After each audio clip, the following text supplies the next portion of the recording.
దేవునికి స్తోత్రం. మన ప్రభువును రక్షకుడైన యేసుక్రీస్తు వారి నామంలో అందరికీ ఉదయకాల శుభములు తెలియజేయుచున్నాను. ఈరోజు దేవుని వాగ్దానము కీర్తనల గ్రంథము 109వ కీర్తన 4వ వచనం. నేను మానక ప్రార్థన చేయుచున్నాను. ఒక్కోసారి మన ప్రార్థనలు తొందరగా అలవాటుగా చేసుకుంటూ వెళ్ళిపోతూ ఉంటాము. ఆ ప్రార్థనని చాలామంది నిమిషాల్లో ముగించే వాళ్ళు కూడా ఉంటారు. అయితే మనం ఎప్పుడైతే దేవునితోటి ఎక్కువ సమయం కొంచెం ఏకాంతంగా గడపడానికి మనం అలవాటు చేసుకుంటామో అప్పుడు మన దైనందిన జీవితంలో విజయం సాధిస్తాము, సాతాను పైన విజయం సాధిస్తాము. కాబట్టి ఏకాంతాన్ని ప్రేమించే వ్యక్తులంగా మనకై మనము ఏకాంతాన్ని కల్పించుకొని దేవునితో సమయాన్ని గడపడానికి వీలైనంతగా మనము అలవాటు చేసుకోవాలి. ఒక్కొక్కసారి మన ధ్యానాలు అలవాటుగా తొందరగా చేసుకుంటూ వెళ్ళిపోతూ ఉంటాము. ఆ సమయాన్ని చాలామంది నిమిషాల్లో ముగించి వేస్తుంటారు. ప్రఖ్యాతి చెందిన భక్తులు ఎవరన్నా ఎప్పుడన్నా ప్రార్థనలో ఎక్కువ సమయం గడపకుండా ఉన్నారని విన్నామా?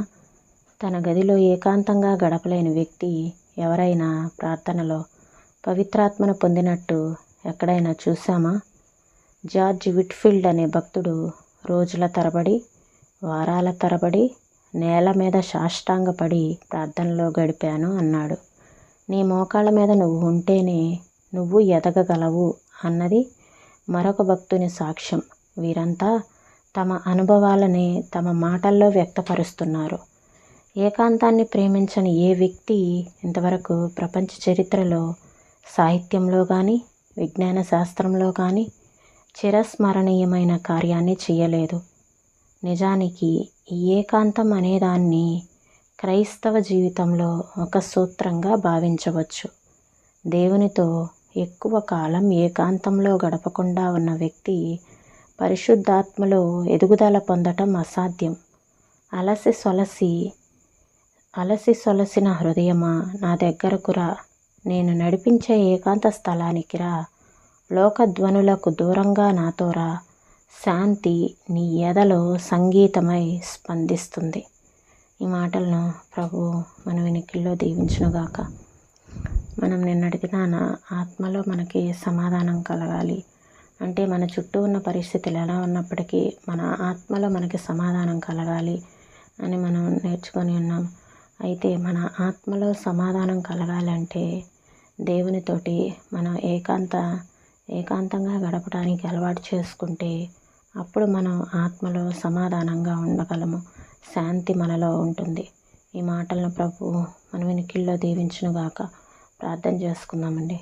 స్తోత్రం నాయనా, పరిశుద్ధుడా, ప్రేమ కలిగిన దేవా, మీకు వందనాలు చెల్లిస్తున్నాం ప్రభు. అయ్యా నా తండ్రి, ఒక్కోసారి మేము ప్రార్థనలు తొందరగా అలవాటుగా చేస్తూ ఉంటాము, అలవాటుగా ముగించేస్తూ ఉంటాం ప్రభు. అయ్యా నా తండ్రి, మా ప్రార్థనలకు మీరు చెవియొక్కి ఆలకించే దేవుడవు ప్రభు. అయ్యా, ఏదో ఎక్కువ సమయం మేము ప్రార్థనలో గడిపేటువంటి సమయాన్ని మేము కల్పించుకోవటానికి అయ్యా మమ్మల్ని ప్రేరేపించి నడిపించమని అడుగుచున్నాను ప్రభు. సహాయం చేయండి తండ్రి. అయ్యా, మేము ఎదగటానికి ఈ మోకాళ్ళ మీద ఉండే ప్రార్థన, అలానే సాష్టాంగ ప్రార్థనలో భక్తులు ఎంతోమంది తమ జీవితాల్లో ఉన్నటువంటి అనుభవాలు ఉన్నాయి. మేము కూడా నా తండ్రి నాయన ప్రభా ప్రార్థించేవారిగా మమ్మల్ని ఉంచండి. ప్రార్థించేవారిగా మేము ఉంటే మేము ఎదగగలము. ఈ లోకంలో ఉన్నటువంటి ప్రతి పరిస్థితిని మేము ఎదిరించాలంటే మాకు ప్రార్థన అనే ఆయుధం ఎంతో అవసరం. అటువంటి ఆయుధాన్ని మేము ధరించుకునే వారిగా మమ్మల్ని ఉంచమని వేడుకొంచున్నాను ప్రభా.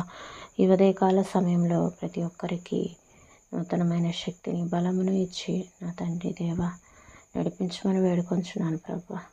మీరు సహాయం చేయండి. మీ కృపతో నింపి నడిపించమని యేసయ్య పరిశుద్ధమైన నామంలో అడిగి వేడుకొంచున్నాను తండ్రి. ఆమేన్.